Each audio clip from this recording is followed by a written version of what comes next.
Hello everyone and welcome to this presentation on uploading MRP item forecaster data to Oracle eBusiness Suite. My name is John Yilmaz and today I'd like to present to you a unique method for uploading data into Oracle EBS. A little introduction. Previous data load methods for Oracle EBS such as Oracle WebADI and SQL Loader are often not user-friendly and can be slow, especially when handling large volumes of records. Blitz Report's upload functionality is specifically designed to make data uploads into Oracle eBusiness Suite significantly more user-friendly and extremely fast, as data processing occurs on the server, which dramatically reduces the upload times, even for thousands of records. The process for the user is straightforward. Users select upload parameters from a form within Blitz Report and run a concurrent request which will generate a pre-formatted Excel template. User data can then be entered or updated in this Excel template with built-in validation against Oracle standards to ensure accuracy. Once validated, the Excel file is uploaded back to Oracle EBS, where records are created or updated or even deleted, and the results are immediately available in a downloadable Excel file for review by the user on their computer. This approach streamlines bulk data management, eliminates manual errors, and delivers a faster, more intuitive experience compared to traditional tools. So let's have a look and see how easy it is to do this process. In Oracle, we select Blitz Report. Blitz Report will open at the last request that was run. If it's not the request that you want, which in this case it isn't, then we will click in the field here and we will go to the lamp and we will select our item forecast upload.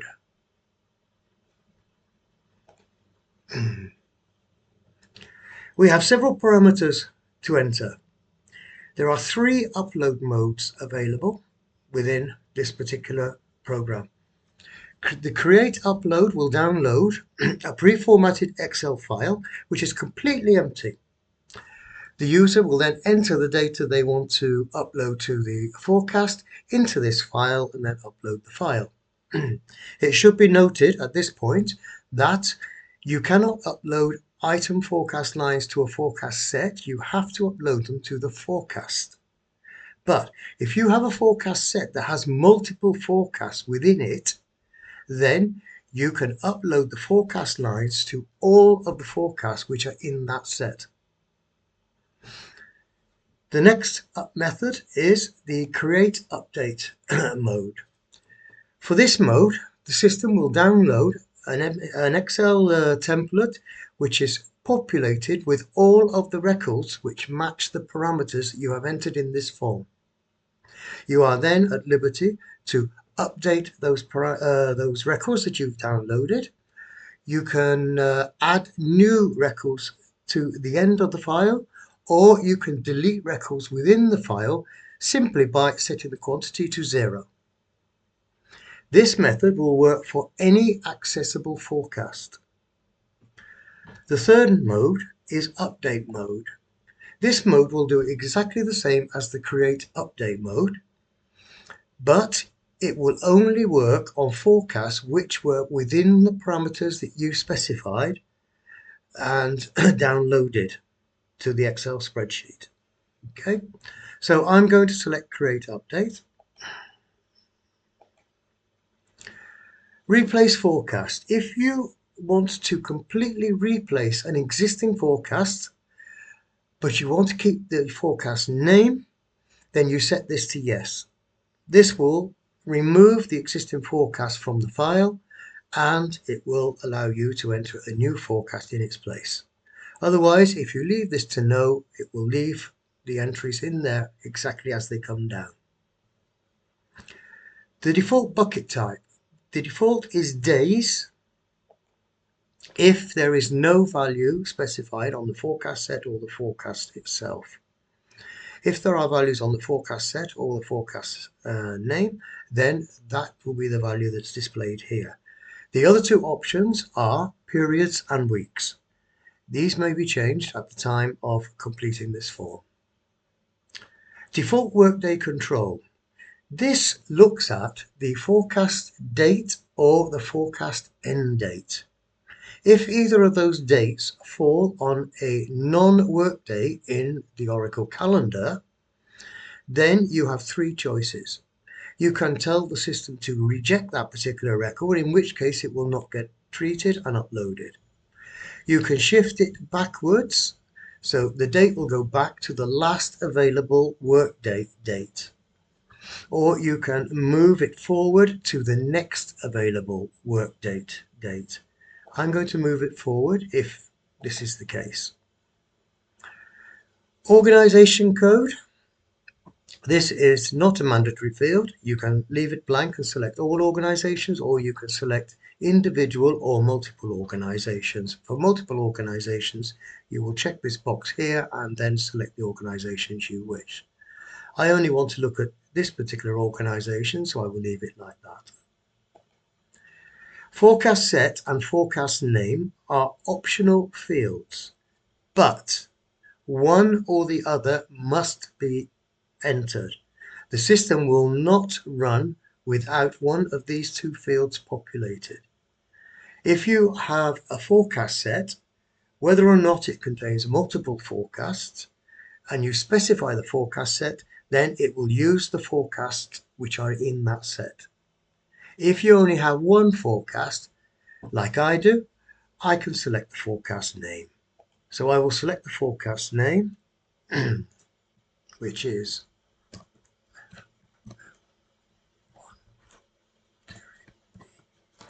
I'm going to stop there. I'm going to hit the tab key. And automatically the system will give me a list of values that match the characters that I've entered.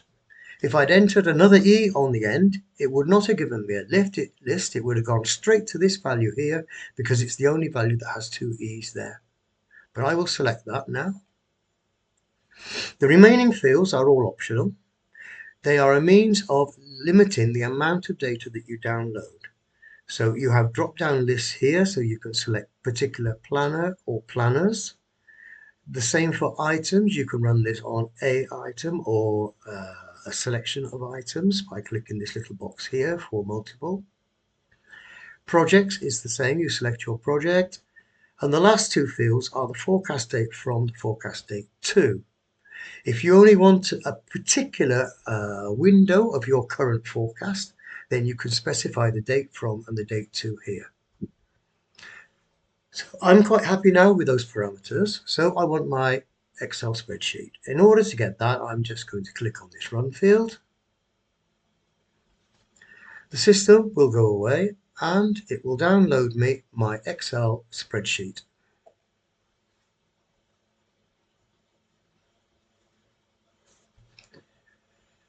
This is, as you can see, pre-formatted.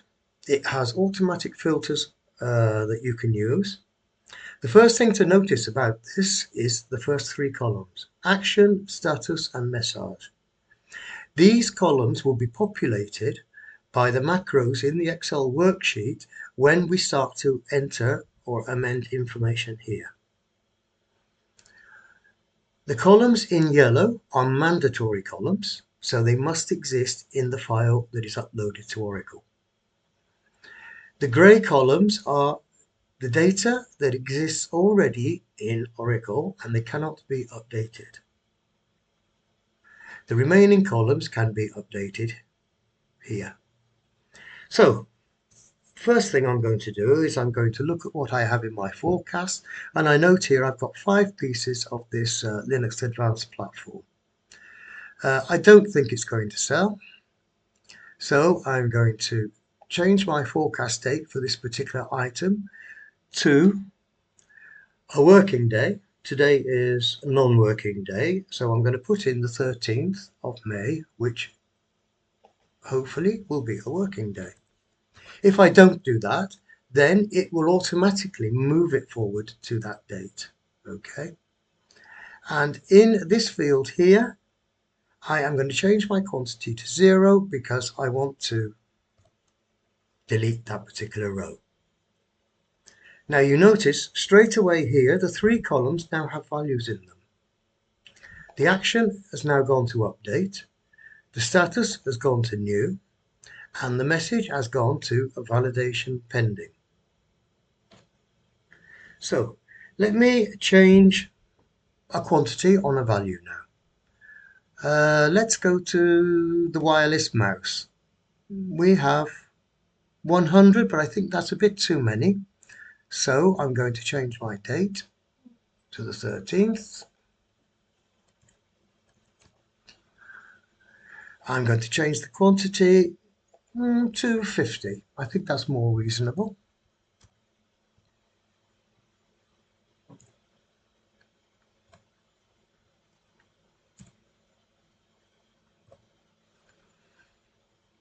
And again, we have values here. It's update this time, it's new, and it's validation pending. Okay. Now let's add a new record on. So I'm going to add a record into this organization, M1. I'm going to add it into my forecast. You note there that there was a bit of a pause on the organization code. This is because the data that's being entered here is being validated as it goes into the spreadsheet. This ensures that we keep in line with Oracle standard validation. Okay, I'm going to enter my forecast here. So what I can actually do is I can copy this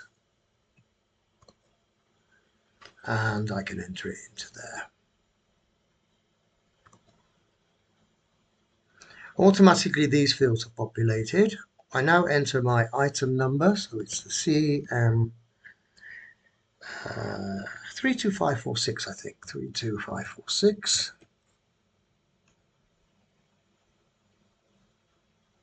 Now, what's happened there?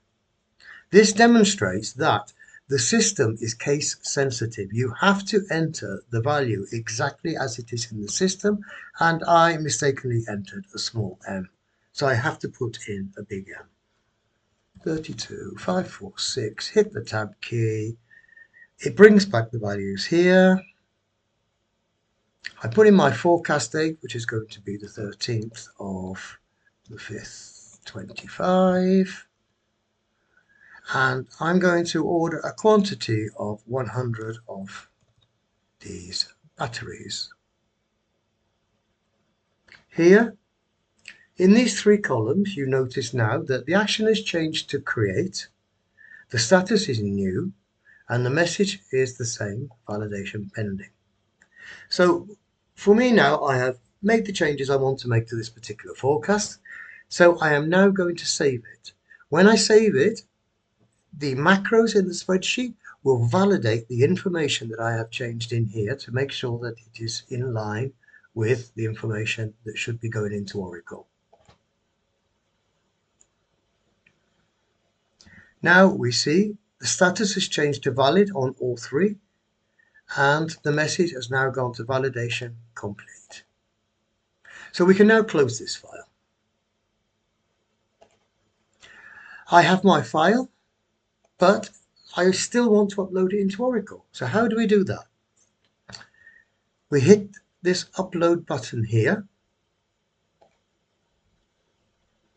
and the GFM upload page will arrive, and it will ask you to choose a file. So I will choose my file, which is this file here, and I will open it, and I'm going to submit it. You notice it says it's complete, successful. We come back here, this has changed. You can't do anything with it, it's running. When it finishes running, you'll see it goes back to upload. And an Excel spreadsheet comes down with the 3 entries that we changed. Action is processed, status is successed. It tells me the forecast entry here, which I made 0, is now deleted. So we have finished our upload. Okay. And it is as simple as that. I can save the file if I want. If not, I can just get rid of it. I can window this back down, and we are back to where we were here. That is the process. It's simple for the users. It's very quick. Even if you have multiple records, it runs very quickly because everything is treated on the server. Okay. Now, there's a couple of other things I would like to show you. Here we have edit templates. This is for the user.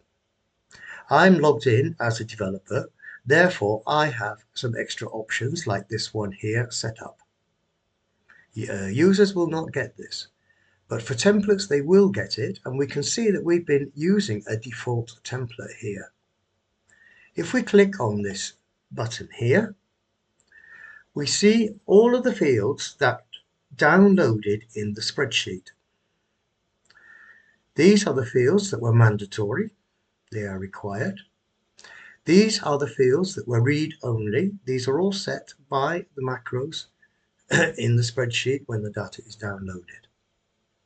If, for example, we don't want to see all of these fields in the spreadsheet, say I'm not interested in seeing the comments, then I can click on this arrow and comments will move to the hidden columns. These columns here are the columns it did not upload into the spreadsheet.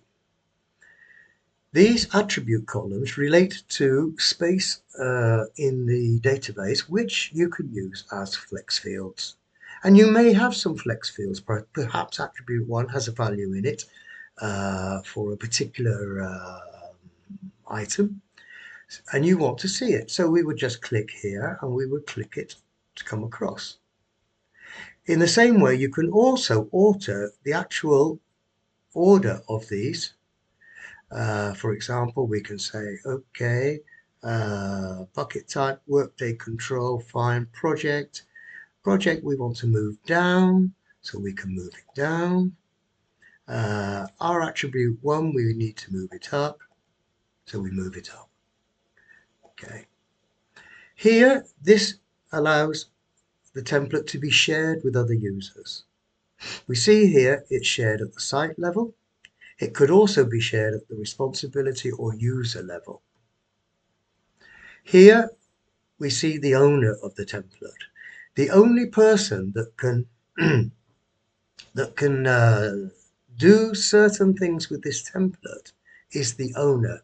You have the rights to use the template. You have the rights to change the fields that you see, but when it comes to sharing it, then it's up to the owner to share it.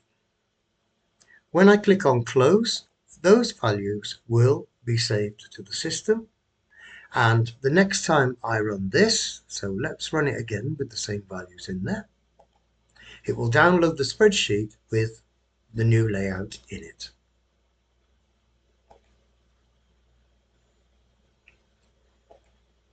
So here you see, if I move it across to there, we now have attribute 1 here and comments has gone.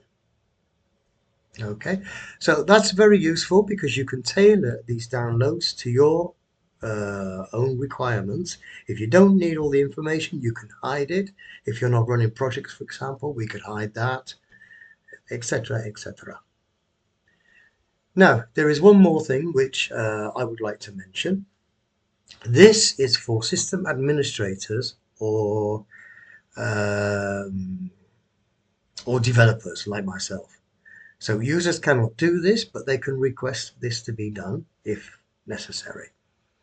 Here on the setup button, this will open all of the setup which is behind this particular upload. You see here the coding, etc. for the upload. The parameters are specified here. We can categorize, and there are upload columns here as well. I'm not going to talk about this in detail because it's something that will be covered in a course specifically for system administrators and developers. What I do want to talk about is assignments. Here you see that we have assigned this upload to the responsibility manufacturing manager. if we don't assign it to a responsibility, no one can access it apart from the person that actually wrote it. You can assign to responsibilities. Let me click here. Users, request groups, which is groups of reports by application. You can assign to application like purchasing, order management, etc. You can assign it at the site level, which means everybody can run it. Or you can assign it to a form. So now let's select a new responsibility. And here I'm going to put in the name which I want, or part of the name I want.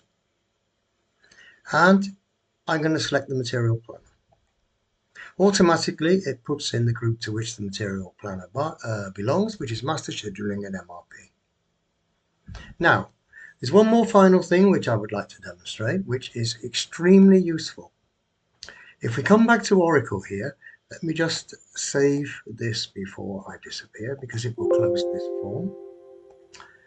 We come back to Oracle here, we're going to view forecast entries. It's most likely that when you want to run the update, it could well be whilst you're already looking at entries in your forecast set. So if I select my forecast set, for example, I see my entries, I think, yes, oh, I need to change some of these. So I come up here to this icon, which is a Blitz Report icon. And behind this icon is a list of any reports or uploads which are assigned to this particular form. So I click on it, and the only one that exists is the MRP item forecast, which I don't want. So let's go and add our upload to this form. Now, in order to do that, there's some information that we need. So before leaving this form, let me show you how to get the information we need. The first is we need the name in the system of this form. To get that, and this is why you have to be a system administrator or a developer, because access to this part of the system is not granted to normal users. We go into About Oracle Applications, and we scroll down in this box until we find our current form block. And in here you see the name of the current form, MRP FFDIF. So I'm going to copy that. I've got that information, but there's two more pieces of information I need. We have to find the names of these fields and this block that these two fields are in, because you could be searching by forecast set or forecast. To do that, we go back up here into Help. We click on Diagnostics, Examine, and immediately for the field where the cursor is, which in this case is forecast set, we see that the name of the block is Items Forecast Header, and the field name is Forecast Set Designator. I do the same now for the forecast. I go into Help, Diagnostics, Examine, and here I see that the block name is the same because it's in the same block. But the field is now called Forecast Designator because I'm in the forecast field here. So with those pieces of information, we can now go back to our Blitz upload. Click on Setup, go to the Assignments tab, and I come down now and I want to add my form. So the name of the form is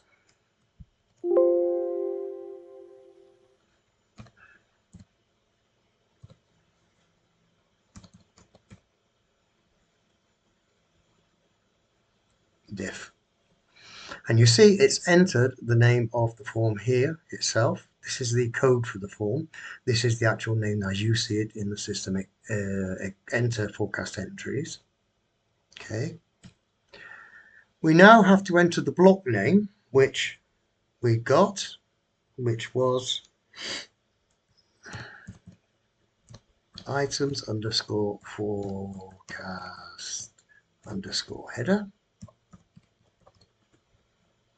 And then in here, we have to put the two fields in which we are looking for. The first is the forecast set, but it's not called forecast set, it's called forecast set designator. And then we put in the forecast name,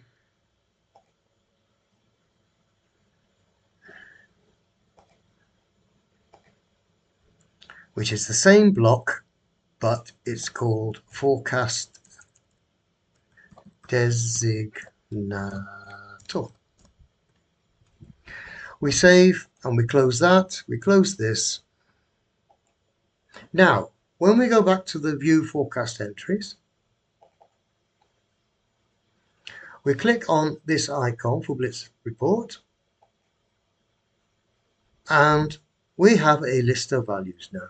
We see the MRP item forecast, which is the one that came up originally, and we see our item forecast upload. Click on the upload, and then we can submit the report here, exactly as we did before, create, update, and we come down here and enter the rest of the information. Okay, if I had actually opened, I'll close that for now. If I had actually opened here and found my forecast, which is here, click on the icon, click on the upload, immediately you note it brings in the information here automatically for you, the forecast set and the forecast name. Normally you would be in the forecast with the list of values, the forecast you're running, so we would bring that information across. Okay. And the other thing to note here as well is you could actually be entering some entries. So if I query my forecast again, and I'm looking at the entries I've got here, and no, I want to make an upload, not enter them manually. I select my upload, and you see it works from the enter entries form as well. So that concludes this presentation on the item forecast upload into Oracle.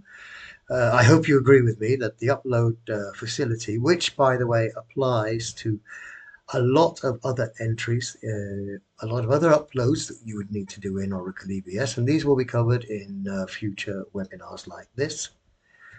If you need any assistance or any help or any further information, feel free to contact me or to leave a message in the comments. For those of you that are not familiar with Blitz Report, contact me directly and I will be quite happy to give you more information on Blitz Report, the item uploads, and the supply chain hub, which is a workbench which allows you to access all supply chain management forms within Oracle from just one form within the supply chain hub. So thanks very much for your time, and I look forward to seeing you all again. Bye for now.